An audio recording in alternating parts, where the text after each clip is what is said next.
Jadi ada lagi ya.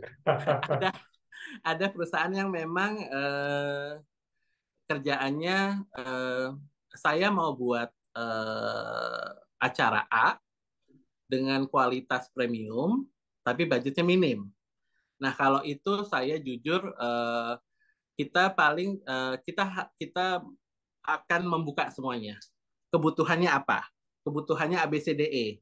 Budgetnya cuma A. Jadi kita bilang kalau mau dengan itu kita akan deliver A. Tapi kalau emang ibu maunya semuanya lebih baik kita yang mundur karena jangan over promise bisa menyediakan semuanya dengan budget yang murah tapi dengan hasil yang sangat jelek. Jadi sangat sekarang tuh sangat banyak banget perusahaan yang apalagi kita kalau kemarin masa pandemi ya Mas, kita misal ketemu dengan oh semuanya dibikin online ya. Oke, dibikin online itu mereka berpikir bahwa hanya menggunakan komputer taruh di depannya sudah selesai. Jadi ketika pas kita kasih budget mereka akan sangat kaget dan loh kok budgetnya jadi mahal? Ya memang ada kebutuhan A B C D F G. Dan yang kita bisa lakukan adalah memang kalau dari kami memberikan membuka dulu nih semua. Ini loh Bu, untuk acara ini kita harus membuat A B C D E F G. Nah, Ibu budgetnya segini. Kalau dengan segini, saya akan mampu memberikan sampai di C aja ya Bu. Yang F G kurang lebih nanti mungkin bisa di next step-nya. Jadi biar hasilnya tetap baik. Jadi sebenarnya kalau dari kita sih ngelihat klien-klien itu sebenarnya dibuka dengan komunikasi dulu sih Mas.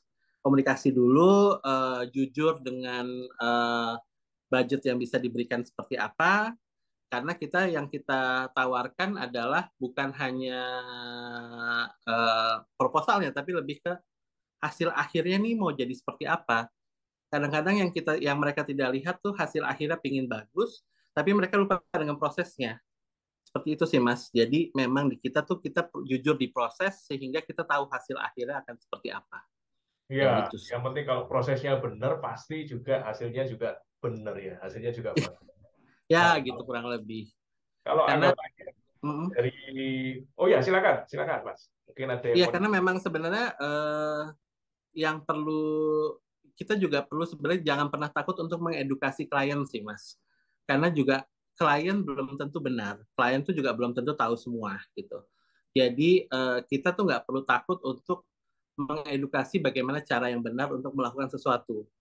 Walaupun memang kita pasti juga perlu apa ya mengetahui kapabilitas dan kemampuan secara budgeting dari klien. Tapi kalau memang kita bisa mengedukasi mereka sebuah proses yang benar, mereka juga pasti akan menghargai kita juga sesuai dengan value itu sih, seperti itu. Ya, anggapannya edukasi supaya tahu ya, oh budget sekian itu kenapa? Karena seperti ini pekerjaannya tuh Iya, ini nanti hasilnya kurang lebih seperti ini.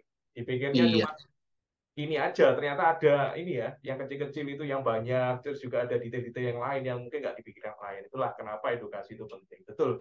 Kalau misalnya dari industri, Mas, kan hmm. anggapannya dari industri Makerjas, kira-kira kuenya untuk industri ini tuh kuenya seberapa besar sih?